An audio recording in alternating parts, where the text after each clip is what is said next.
All right, everybody, we're ready for our next presenter. So let's continue to be a great audience. Give your full attention to Justin as he speaks to us about the life of Hitler prior to World War II. Get that right. April 20th, 1889, the Venetian Academy of Fine Arts, the German Workers' Party, or the DAP, Storm Battalion, or the SA, the Beer Hall Putsch, the Reichstag Fire Decree, and the Night of the Long Knives. All of these have one thing in common: Adolf Hitler. Publius Cyrus once said, "From the errors of others, a wise man corrects his own." History is so important that we may learn from the mistakes of others. Now, most of you know about Hitler's life post-World War II and his involvement in World War II. But how many of you know about his life prior to World War II? I myself have always had an interest in history, but I have more than an interest in the life of Adolf Hitler. I long to learn from his mistakes and understand him for all he was. Not just a man that started World War II, and according to biography.com, killed 11 to 14 million people, but a man that suffered and chose the wrong path. Adolf Hitler had a life of constant rejection, and today I will be going over his life prior to World War II in three main points: his childhood, his involvement in World War I in the German Workers' Party, and his rise to power. Hitler's life of constant rejection started when he was born on April 20th, 1889 in Austria. He was born the fourth of 6 children, and when he was 3 years old, he and his family moved to Germany. He never really got along with his father, and he wasn't very academically minded, but he did love art.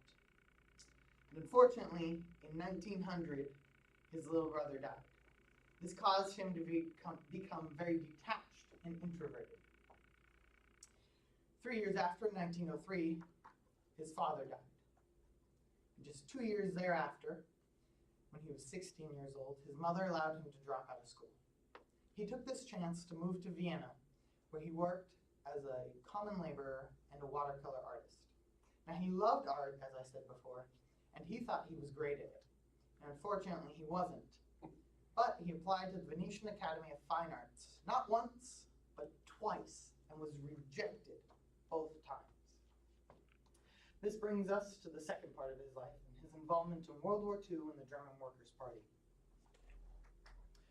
The outbreak of World War I, Hitler applied to the German army, and he was accepted in August of 1914. He stayed away from the front lines most of the time, but, however, was wounded in the Battle of Somme. For this, he received the Iron Cross First Class and the Black Wound Badge, which are comparable to the United States Purple Heart. After this, he monitored the German Workers' Party, or the DAP, as a military intel officer. And this is where he gained most of his anti-Semitic views from the DAP. Anton Drexler, founder and party chairman of the DAP, noticed Hitler's interest in it and invited him to join, which Hitler did in 1919. Shortly thereafter, they changed the name to the National Socialist German Workers' Party, or the NSDAP, and Hitler personally designed the banner, a swastika in a white circle with a red border. 1921, Hitler replaced Anton Drexler as the party chairman and began speaking. One of his earliest followers was Ernest Röhm, founder and leader of the Nazi paramilitary organization known as Storm Battalion, or the SA, basically mercenaries. November 8th, 1923, Hitler and his newfound friends, the SA, stormed a large public meeting of 3,000 people in a beer hall in Munich. Hitler then announced that the national revolution had begun and declared the formation of a new government. 20 deaths later, the coup, known as the Beer Hall Putsch, failed. And 3 days thereafter, Hitler was tried and jailed for treason and served 1 year in prison. Thus, the third part of Hitler's life begins, his rise to power. Just 9 years later, 1932, Hitler ran against Paul von Hindenburg for president and lost 35 to 65. However, that wasn't the end, because Hindenburg appointed him chancellor for political balance. Hitler then used his powers as Chancellor to create the Reichstag Fire Decree, which suspended basic rights and allowed for detention without trial, and then went on to create the Enabling Act, which gave his cabinet full legislative power for a period of 4 years and allowed for deviations from the Constitution. July 14th, 1933, the Nazi Party was declared the only legal political party in Germany. And this led to the SA demanding for more political and military power, which in turn led to the Night of the Long Knives. The Night of the Long Knives took place June 30th to July 2nd, 1934. It was where they rounded up Ernest Röhm along with other SA leaders and most of Hitler's political enemies and shot them. The day before Hindenburg's death in August of 1934, Hitler's cabinet enacted a law abolishing the office of president and combining its powers with the powers of the chancellor.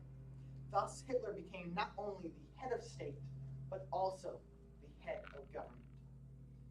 Just 4 years later, he started World War II. Now, I could go on and on about Hitler's life, but unfortunately, because of time constraints, I must bring this speech to a close. So please allow me to recap. Hitler had a rough life from the day he was born to his move to Vienna, through World War I, into the German Workers' Party, on to becoming Chancellor, and then the most powerful man in Germany. From the errors of others, a wise man corrects his own. Thank you.